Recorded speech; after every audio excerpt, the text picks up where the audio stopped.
Assalamualaikum warahmatullahi wabarakatuh. Bismillahirrahmanirrahim. Alhamdulillahirabbil alamin. Wa bihi nasta'inu ala umuri dunya waddin. Wassalatu wassalamu ala asyrafil anbiya'i wal mursalin. Sayyidina wa maulana Muhammadin wa ala alihi wa sahbihi ajmain. Rabbi israh li sadri wa yassir li amri wahlul 'uqdatam min lisani yafqahu qawli. Amma ba'du. Baik, perkuliahan kita hari ini kita buka bersama-sama dengan membaca lafaz basmalah. Bismillahirrahmanirrahim. Baik, mahasiswa jurusan HKI semester 4 kelas C dan D. Hari ini kita kembali hadir di perkuliahan MK Fikih Munakah 2 hari Selasa tanggal 27 Februari 2024 di mata kuliah Fikih Munakah 2 yang alhamdulillah sampai hari ini kita sudah memasuki pertemuan ke berapa? Pertemuan keempat. Ya. Minggu lalu saya sudah memberikan tugas mini riset. Dan saya harapkan hari ini adalah batas akhir pengumpulannya. Jadi nanti akan saya lihat, saya nilai bagaimana hasil kalian dalam melakukan mini riset. Mini riset dengan tema Walimatul Arus. Tradisi Walimatul Arus di kampung kalian masing-masing. Ya, sambil kalian belajar bagaimana sesungguhnya itu riset. Walaupun belum 100% ya, walaupun belum semuanya sesuai dengan apa yang seharusnya ditargetkan dalam misalnya dalam penyusunan skripsi atau tugas akhir. Tapi setidaknya kalian sudah punya pengalaman melakukan wawancara dan mengobservasi kira-kira di kampung kalian tradisi Walimatul Arus itu bagaimana. Ya setidaknya sudah punya pengalaman dalam melakukan mini riset. Walaupun belum sepenuhnya. Tapi tidak apa-apa. Saya harapkan hasilnya cukup bagus dan saya ingatkan sekali lagi bahwa tugas ini penting karena dari situ kalian akan bisa membaca. Oh ternyata tradisi Walimatul Arus itu berkembang atau mungkin sudah tetap sejak dari zaman dulu, sejak Islam masuk ke kampung kalian sampai detik ini. Itu masih tetap terpelihara dan terlestarikan. Atau mungkin ada yang berubah karena misalnya kalian meneliti, mengamati, mengobservasi di wilayah perkotaan. Jadi ada perubahan-perubahan. Kalau yang dulu begini, sekarang tidak. Dulu begitu, sekarang iya. Gitu. Nanti akan saya lihat dan saya nilai. Dan saya juga sampaikan kalau misalnya kalian ketika melakukan mini riset kemarin tidak mencantumkan wilayahnya di mana kalian melakukan mini riset, maka itu akan mengurangi nilai. Jadi perhatikan ya, jangan sampai tidak disebutkan. Jadi sama kayak dulu ada di semester yang lalu waktu MK Fikih Munakah 2, dia hanya bercerita tentang sejarah Walimatul Arus, tentang pandangan ulama tentang Walimatul Arus tuh. Tapi dia tidak menyebutkan di mana dia melakukan mini riset. Nah itu sudah fatal itu. Berarti dia hanya sekedar mengutip, dia hanya sekedar membuat tulisan ya yang berhubungan dengan walimah. Padahal ini bukan sekedar mengutip tulisan, tetapi melakukan mini riset, turun ke lapangan. Ya berarti harus melakukan laporannya harus berhubungan dengan mini riset yang ada di lapangan. Jadi kalau kalian tidak mengerjakan akan kelihatan dengan sendirinya. Ini saya ingatkan, nanti akan saya koreksi itu. Kalau ada yang tidak menyebutkan wilayahnya, harus saya kurangi. Kurangnya banyak itu. Gitu ya, sekedar evaluasi untuk tugas pertemuan yang lalu yang baru dikumpulkan hari ini tanggal 20 7 Februari 2024 jam 08.00 tadi. Oke, baik. Selanjutnya hari ini kita akan membahas tentang temanya adalah tentang iddah dan ihdad. Dua hal yang berbeda tetapi setidaknya memiliki keterkaitan. Oke. Pertemuan keempat kita akan langsung saja ya ke mana? Ke modul saya. Saya share iddah dan ihdad.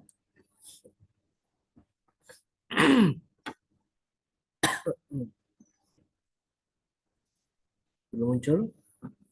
Nah, ini dia. Sudah muncul ya. Oke, kita lihat. Iddah dan ihdad. Bahan kajiannya nanti itu ada 3. Pertama pengertian iddah dan ihdad. Yang kedua perbedaan pandangan tentang quru. Dan yang ketiga perhitungan masa iddah.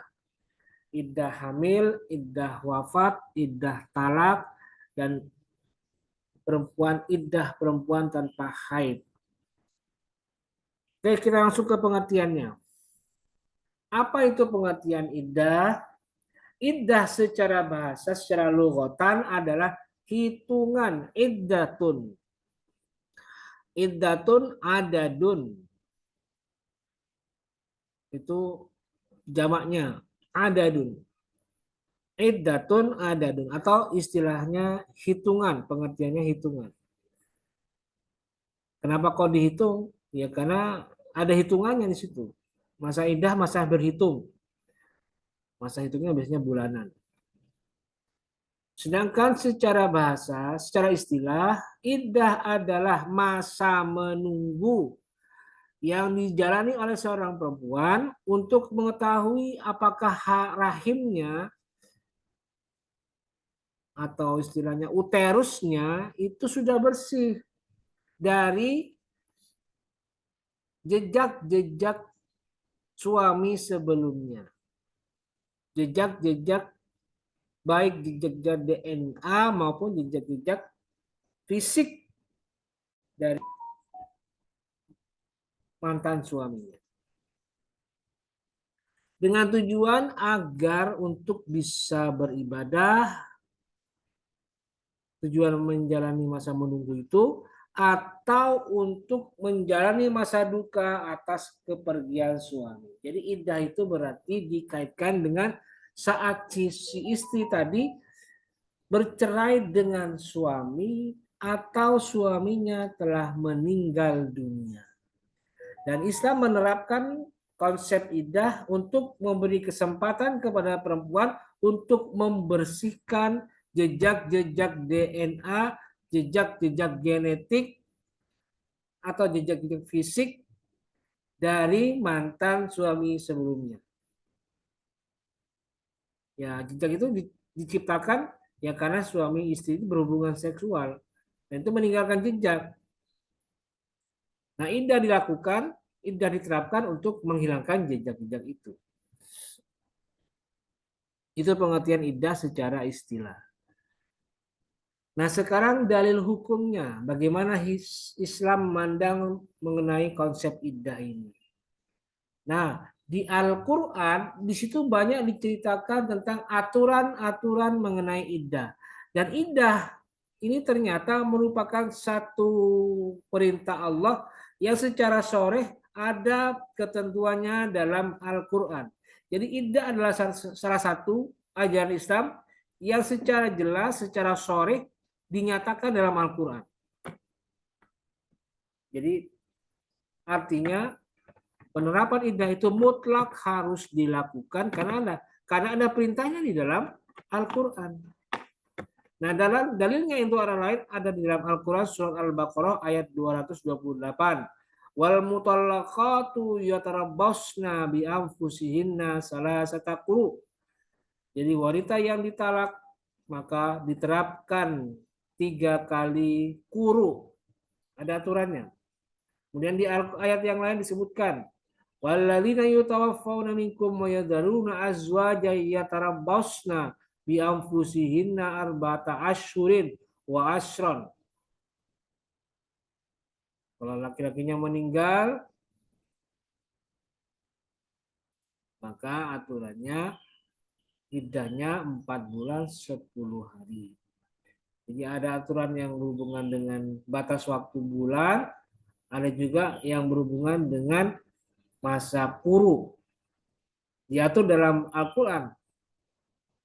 Atau di ayat lain, At-Tolak ayat 4. Wallahi ya'isna minal mahidi min nisaikum inirtabtum fa'iddatuhunna salah satu ashhur. Wallahi dan perempuan yang tidak haid lagi atau menopause minal mahidi yang tidak lagi haid dari yang tidak lagi mengalami haid min nisaikum dari perempuan-perempuan kamu ini tabtum maka jika kamu ragu-ragu tentang masa iddahnya maka iddahnya faidatuhunna salah satu asyhur maka masa iddahnya itu selama 3 bulan. Jadi ada yang 30, ada yang 4 bulan 10 hari, ada yang 3 bulan. Dan ada juga wa ulatul ahmali ajaluhunna ayyadna hamlahunna. Dan bagi perempuan yang meninggal suaminya atau dia bercerai, maka sedangkan dia sedang hamil atau mengandung anak dari mantan suaminya, maka masa iddahnya adalah ayyadna hamlahunna sampai dia selesai melahirkan. Itu aturan dalam Islam Al-Quran mengenai masa iddah. Dan hadis juga menyebutkan la yahillu limra'atin tu'minu billahi wal yawmil akhir tahadda ala mayyitin fauqa salasin illa ala zaujin arba'ata asyhurin wa asyran. Kata Nabi, perempuan yang berkabung terhadap kematian seorang atau kematian suaminya itu tidak boleh perempuan yang tidak memiliki suami tapi dia berkabung misalnya atas kematian bapaknya atau kematian saudaranya itu tidak boleh lebih dari 3 hari. Kalau misalnya dia punya suami dan meninggal maka dia boleh berkabung dan sekaligus menjalani masa iddah selama 4 bulan 10 hari. Jadi ada istilah iddah dalam Islam. Ada ketentuan yang harus dipatuhi bagi umat Islam bahwa perempuan yang mengalami masa berkabung atau perempuan yang mengalami perceraian dengan suaminya, maka dia wajib menjalani masa iddah. Dan juga sekaligus dia harus berihdad. Nah, kita lihat sekarang pandangannya Wahbah Az-Zuhairi mengenai hikmah dari iddah. Hikmatul iddati imma at-ta'arrufu ala bara'atir rahimi awit ta'abudu awit tafajju'u ala zawji aw i'ta'ul fursatil kafiyati lizawji ba'da tolaki liya'uda li zawjatihil al-mutallaqati. Hikmah diperintahkannya iddah itu kata Wahbah Az-Zuhairi adalah untuk at-ta'arrufu ala bara'atir rahim, untuk mengetahui terbebasnya rahim istri. Jadi kayak tadi. Jadi itu masa menunggu yang dipakai untuk membersihkan jejak-jejak suami sebelumnya. Itu tujuannya. Jadi untuk membersihkan rahim. Dan memang iddah ini adalah salah satu keajaiban Allah dan juga menjadi bukti dari betapa besarnya, betapa benarnya Al-Quran yang telah memberitakan sesuatu yang nyata dan bahkan bisa dibuktikan secara saintifik bahkan.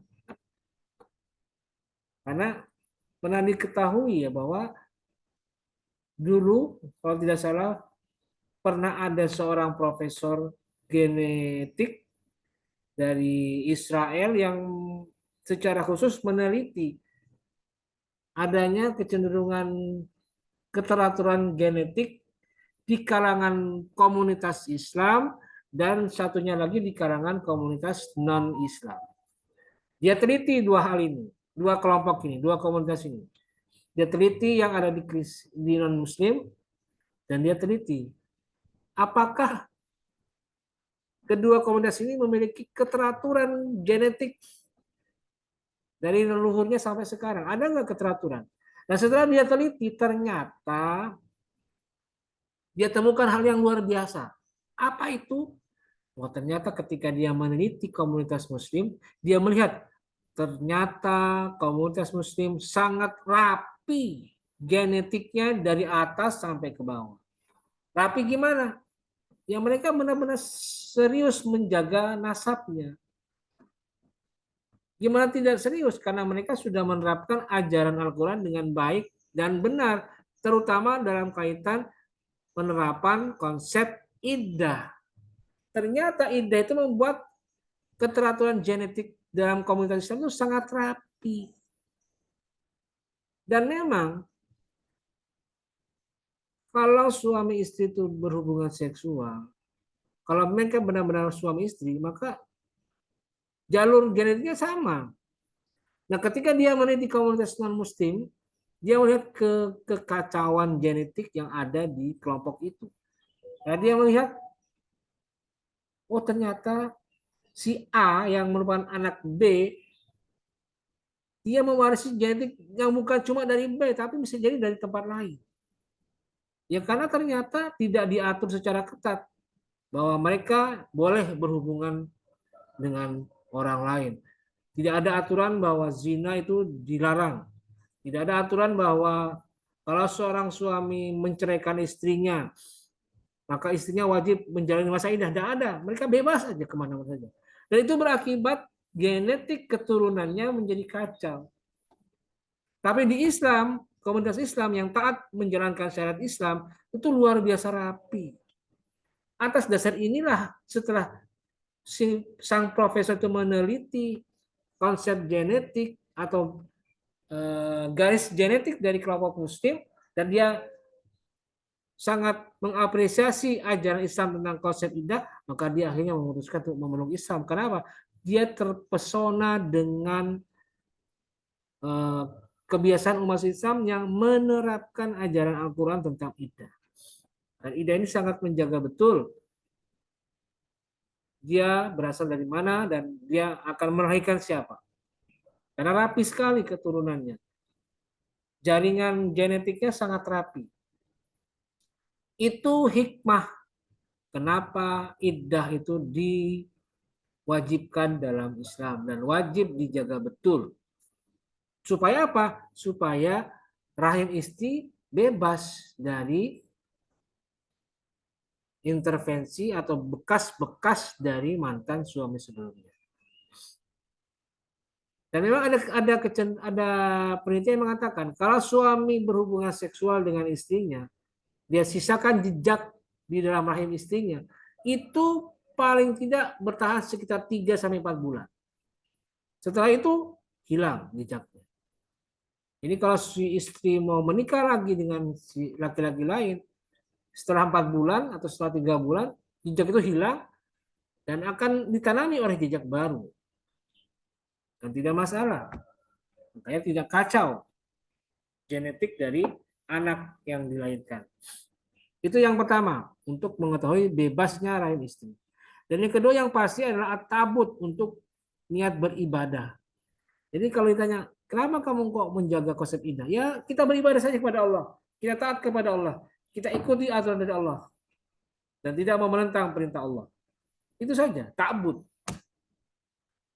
Yang ketiga, at-tafajju ala zauji. Berkabung atas kematian suami. Au i'ta'ul fursatil kafiyah li zauji ba'da talaqi liya'udha li zaujati mutallaqati. Untuk memberi kesempatan yang cukup bagi suami setelah talak agar dia kembali kepada istri yang telah ditalak. Jadi ada masa iddah sekaligus itu kesempatan untuk rujuk kembali. Jadi dalam Islam kan ada konsep talak rojai. Talak rojai itu adalah talak yang dilakukan oleh suami untuk mentalak istrinya pada hitungan ke-1 dan kedua. Kesempatan 1 dan kesempatan kedua. Itu talak rojai. Dan di situ suami diberi kesempatan untuk rujuk kepada istrinya dengan catatan selama masa iddah belum habis. Jadi kalau sudah habis gimana? Maka jatuhlah talak bain sugro. Kalau dia talak 1. Talak 2, talak 1 itu masih sugro. Talak bain sugro. Artinya si suami itu masih bisa kembali lagi tapi harus dengan menikah baru. Tajdidun nikah dengan akad baru dengan mahar baru. Itu ya bain sugro. Jadi ada kesempatan untuk suami untuk rujuk di saat istri sedang menjalani masa iddah. Nah, itu hikmah kenapa iddah itu diterapkan menurut Wahbah Zuhaili. Berikutnya adalah macam-macam dan ukuran iddah. Oke, kita lihat. Di halaman 630 disebutkan al-iddatu salah satu anwa'in. Iddah itu ada 3 macam. Pertama, iddatum bil aqra'i, iddah dengan masa haid atau masa kuruk. Wa iddatul bil ashhuri, dan iddah dengan masa waktu hitungan bulan. Wa iddatun bi wad'il hamli, dan iddah dengan waktu melahirkan. Yang pertama, iddah itu masa haid. Jadi iddahnya itu ya ikuti masa haidnya. 3 kali kuru. Sedangkan yang kedua iddah dengan hitungan bulan. Berapa bulan? 4 bulan, 3 bulan, atau 4 bulan 10 hari. Itu. Dan yang ketiga iddah biwad ilhami, iddah dengan dapat hitungan bulan, tetapi dengan sampai dia melahirkan. Kalau si perempuan itu diceraikan oleh suami atau suaminya meninggal, dia sedang hamil. Nah, berikutnya wal mu'taddatu sittatu anwa'in. Perempuan yang menjalani masa iddah itu ada 3 macam, ada 6 macam atau 6 tipe. Pertama, al-hamilu, perempuan yang hamil. Wal mutawaffa anha zaujuha, perempuan yang ditinggal meninggal oleh suaminya. Wa dzatul aqra'il mufaraqatu fil hayati, itu perempuan yang memiliki masa haid dan ditinggal berpisah oleh suaminya dan masih hidup. Keempat, waman lam tahid bisigharin au iyasin, al mufaraqatu fil hayati, perempuan yang tidak mendapatkan haid, belum haid maksudnya, karena apa? Karena masih kecil atau sudah menopause dan mereka berpisah ketika masih hidup suaminya. Dan yang kelima, waman man irtafa'a haiduha walam tadri sababuhu. Walam tadri sababuhu. Perempuan yang haidnya terhenti walam tadri sababuhu, tapi tidak diketahui sebabnya. Dan yang keenam, wal mar'atul mafqudi, perempuan yang hilang atau tidak diketahui keberadaannya. Nah, itu tipe-tipe perempuan yang menjalani masa iddah. Nah, berikutnya adalah ketentuannya. Bagaimana hitungan masa iddahnya? Oke, kita lihat baik-baik. Tapi sebelumnya kita jelaskan dulu apa itu konsep dan pengertian kuru. Tadi kan disebutkan kuru menjalani masa iddah dengan konsep kuru, dengan cara menghitung kuru. Kuru itu apa? Kita lihat ayatnya, ayat 228. Wal mutallaqatu yatarabbasna bi anfusihinna salasata quru. Perempuan yang ditolak Yang ditalak hendaknya dia menunggu 3 masa kuru. Apa itu kuru? Kuru ada jamak, kalimat jamak atau plural dari isim mufrad al-qar'u. Apa artinya? Yaitu secara bahasa berarti sama dengan suci dan haid. Itu artinya bisa diartikan suci, bisa diartikan haid. Jamaknya macam-macam, bisa akra, bisa kuru, bisa akra'u. Nah, pandangan ulama berbeda pendapat mengenai apa itu makna kuru. Mazhab Hanafiyah dan Hanabila mengatakan kuru itu sebagai haid. 3 kali haid berarti. Salah satu kuru 3 kali haid.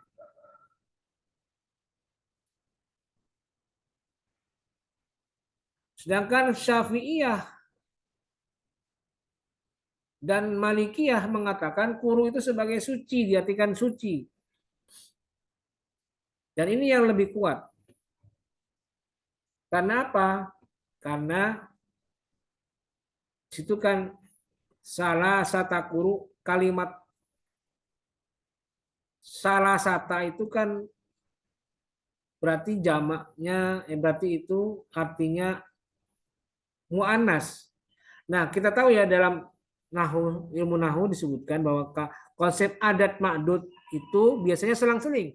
Kalau adatnya itu mu'annas atau jenisnya perempuan, maka ma'dudnya muzakkar atau laki-laki. Kebalikan, kalau adatnya itu muzakkar, maka ma'dudnya mu'annas. Jadi bolak-balik. Misalnya arba'ata ashur, 4 bulan. Adatnya mana? Arba'ata. Ma'dudnya mana? Ashur. Kalau misalnya adatnya itu muannas, maka wajib ma'dudnya itu jamak. Maka wajib ma'dudnya itu muzakkar. Arba'ata berarti muannas, ashur berarti muzakkar. Ya sama kayak begitu. Salah sata kuru berarti kalau salah sata itu mu'annas apa muzakkar? Mu'annas. Berarti kuru itu muzakkar. Nah, muzakkar kuru berarti itu muzakkar. Nah, kalau dikaitkan dengan suci atau bahasa Arabnya tohur, tuhur. Sedangkan sedangkan haid itu menggunakan istilah haidotun, bukan haidun, haidotun. Berarti mu'anas. Berarti yang dikaitkan berarti kemana?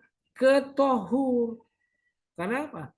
Karena ma'dudnya tadi kan, kurunya tadi itu muzakkar juga. Berarti artinya kata Imam Syafi'i dan Hanabil, Malikiyah, kuru itu berarti muzakkar. Artinya apa? Kuru diartikan sebagai tohur atau suci. Berarti yang diartikan sebagai salah satu kuru itu adalah 3 kali masa suci.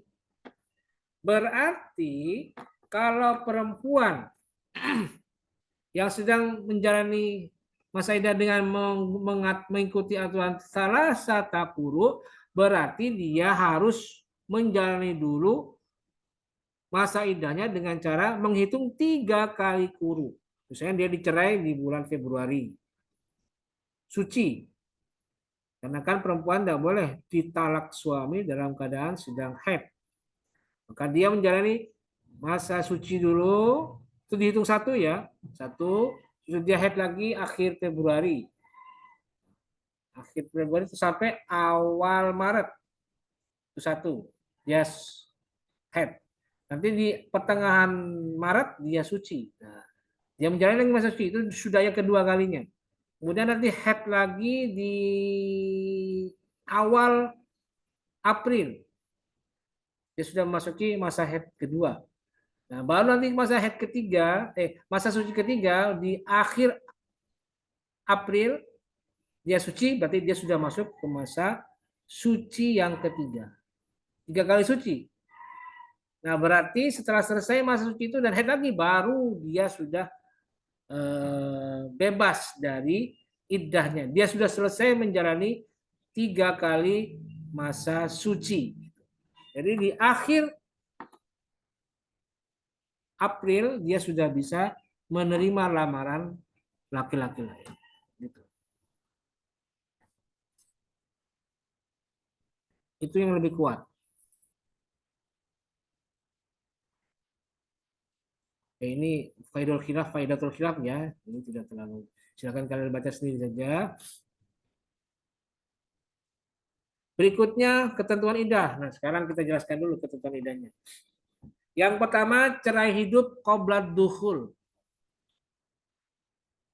Perempuan yang cerai hidup dan belum terjadi hubungan suami istri atau belum dukhul, belum melakukan hubungan seksual, maka perempuan yang ditalak suaminya itu tidak perlu masa iddah. Dasarnya surat Al-Ahzab ayat 49. Ya ayyuhalladzina amanu idza nakahtumul mu'minati tsumma talaqtumuhunna min qabli an tamassuhunna fama lakum alaihinna min iddatin ta'taddunaha famatti'uhunna wasarrihuhunna sarahan jamila. Jadi perempuan yang dinikahi oleh suaminya belum diapa-apain di malam pertama dan pada keesokan harinya langsung dia talak, berarti dia tidak perlu menjalani masa iddah karena belum didukhul, karena belum ada hubungan seksual yang terjadi dengan suaminya. Jadi tidak perlu dikasih masa iddah. Kalau dicerai, langsung menikah lagi dengan laki-laki lain, silakan. Itu cerai hidup qabla dukhul. Yang kedua, cerai hidup dalam keadaan hamil. Perempuan yang cerai hidup dan dalam keadaan hamil, maka iddahnya adalah sampai melahirkan. Dasarnya adalah surat At-Tolak ayat 4. Wa ulatul ahmali ajaluhunna ayyadna hamlahunna wa may yattaqillaha yaj'al lahu min amrihi yusra. Dan perempuan yang hamil maka ajaluhunna ayyadna hamlahunna, waktunya adalah sampai dia melahirkan. Yang ketiga, cerai hidup ba'da dukhul, tidak hamil dan tidak haid. Jadi perempuan yang cerai hidup dan sudah melakukan hubungan seksual dan tidak hamil dan juga tidak mengalami menstruasi lagi atau tidak haid atau menopause, maka iddahnya menggunakan hitungan bulan, yaitu 3 bulan. Dasarnya surat At-Tolak ayat 4. Wallahi ya'isna minal makhidi min nisaikum inir tabtum fa'iddatuhunna salah satu asyurin wallahi lam yahidna. Dan perempuan yang menopause dari kalangan perempuan-perempuanmu, jika kamu ragu-ragu tentang masa iddahnya, maka masa iddahnya adalah 3 bulan, salah satu asyhur. Jadi kalau dia sudah didukhul, tetapi tidak hamil, dan juga misalnya dia sudah tidak menstruasi lagi, atau sudah berhenti masa menstruasinya karena faktor usia, maka ketika dicerai, perempuan ini iddahnya adalah selama 3 bulan. Hitungannya 3 bulan. Jadi tidak pakai kuru. Kalau kuru itu kan tadi itu karena ada faktor menikah dan sudah ada dukhul, terjadi dukhul, dan dia masih produktif dan masih sangat subur. Nah, itu baru 3 kali kuru. Tapi ini kalau misalnya dia tidak mengalami menstruasi lagi atau tidak haid lagi alias menopause dan dia sudah didukhul oleh suaminya, maka ketika suami menceraikan, dia menjalani masa iddah dengan hitungan bulan, yaitu 3 bulan. Yang berikutnya cerai hidup ba'da dukhul, tidak hamil dan masih haid. Nah, ini dia. Masih haid, masih menjalani masa subur, maka ketika dia didukhul oleh suaminya, tapi belum hamil, hanya sekedar dia produktif, masih produktif karena masih mengalami menstruasi, maka iddahnya 3 kali kuruk atau 3 kali suci atau 3 kali haid. Dasarnya surat Al-Baqarah ayat 228, wal mutallaqatu yatarabbasna bi anfusihinna salasata quru. Sudah jelas ya penjelasannya. Dan yang terakhir adalah cerai mati. Perempuan yang putus perkawinannya karena ditinggal mati suaminya, maka iddahnya 4 bulan 10 hari. Baik karena dia perempuannya itu belum mengalami menopause maupun sudah menopause. Kalau suaminya meninggal, maka dia wajib menjalani masa iddah selama 4 bulan 10 hari. Nah, itulah ketentuan mengenai iddah perempuan. Baik perempuannya itu yang sudah dicerai dalam keadaan masih menopause, dalam keadaan masih memiliki masa haid, maupun yang sudah menopause dan juga yang sudah meninggal atau suaminya sudah meninggal, dan perempuan yang bercerai karena perempuan yang bercerai dengan kondisi dia sedang hamil. Nah, berikutnya yang terakhir adalah ihdad. Ihdad. Apa itu ihdad? Ihdad adalah mencegah, bahasanya mencegah, membatasi. Sedangkan secara istilah, ihdad adalah istilah untuk menggambarkan perempuan yang tidak menghias dirinya atau tidak menggunakan parfum wangi-wangian, menggunakan perhiasan atau bersolek sebagai tanda berkabung atas kematian suaminya. Jadi dia harus menjalani masa ihdad sekaligus iddah ya.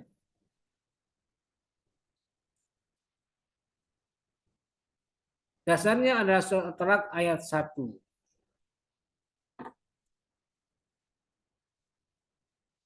Jadi ini dasar kenapa perempuan yang ditinggal wafat suaminya dia wajib menjalani masa ihdad sekaligus masa iddah selama 4 bulan 10 hari. Oke. Itulah penjelasan saya mengenai materi ini tentang iddah dan ihdad. Dan tidak ada tugas untuk hari ini ya, untuk pertemuan keempat pada materi ketiga. Saya berikan keleluasaan karena mungkin kalian baru saja kemarin sibuk melakukan mini riset sehingga waktu banyak yang terkuras. Jadi saya beri kesempatan untuk hari ini tidak ada tugas. Baik, kalau masih ada yang mau ditanyakan, silahkan kalian layangkan pertanyaannya melalui kolom komentar yang ada di channel YouTube maupun yang ada di komentar di Google Classroom. Baik, saya kira itu saja perkuliahan kita pada hari ini, pertemuan keempat. Semoga bermanfaat. Dan mari kita akhiri perkuliahan kita hari ini dengan bersama-sama membaca lafaz hamdalah.